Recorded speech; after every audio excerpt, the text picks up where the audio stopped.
Today Rosie has Sherbet Sherman's, and she also has, we have the theatre this afternoon because she's into Shakespeare. We've got tickets for Midsummer's Night's Dream. This video is going to be how I planned some of my units, because we're going to have a week off now.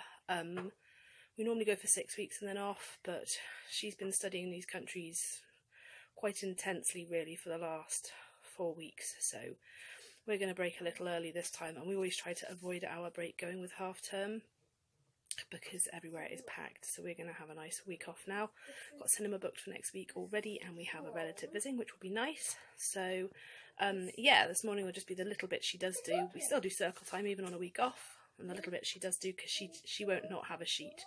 She's constantly, excuse my hair this morning, I've just washed and done it and it's not sitting right. Yeah, and I've also included our me going through some of our old resources and how I worked out her learning outcomes and how I planned her units. So let's get into the video. Here's my dinosaur pack that I made. So these are a load of fact cards, Pterosaurus, with some facts on the back. She'll get more and more into learning about that as she gets older and we do the project again. Peg clips or dry white pen. She counts how many there are and then she marks or pegs the number that's right. These are good for busy bags as well.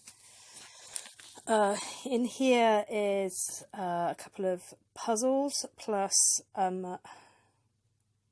mums and babies. So there's like a mum and a baby, a big one and a small one I drew out, and then she's got a herbivore and a carnivore column, and I doubled up, so some of these pictures are longest to shortest and herbivore or carnivore and mum and baby cards. If anyone would like any more detail, do comment below. These are fact sheets we never got round to. I never coloured them because I thought Rosie might like to do that. The fact sheets, or with all the information already filled in, and then later on we would do one without them and she'd have to find out the information herself.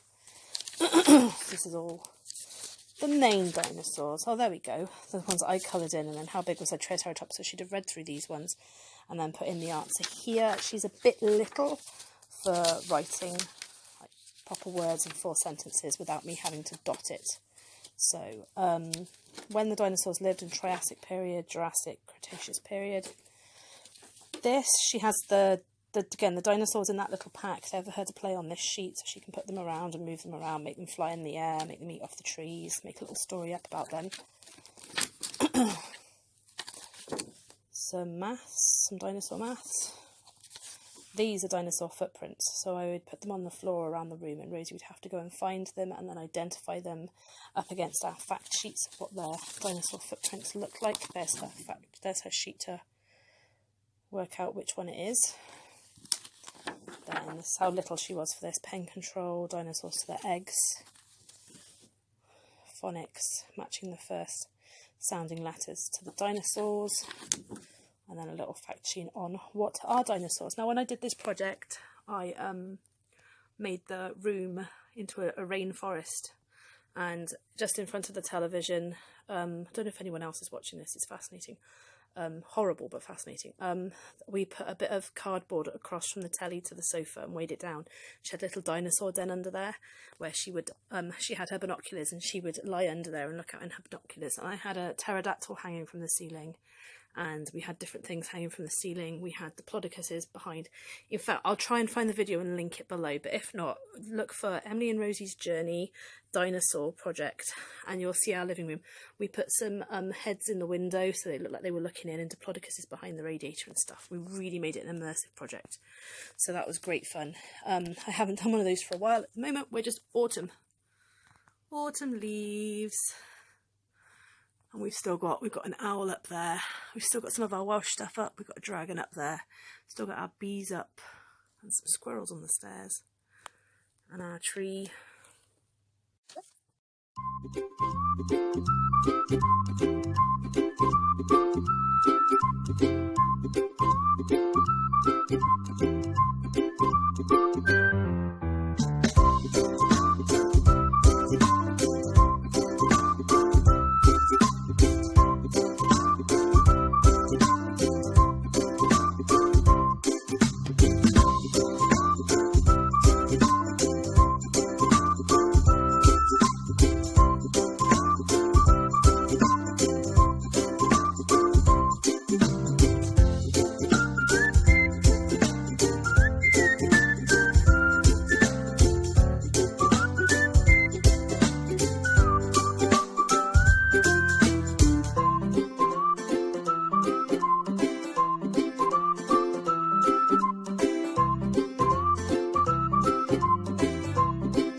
So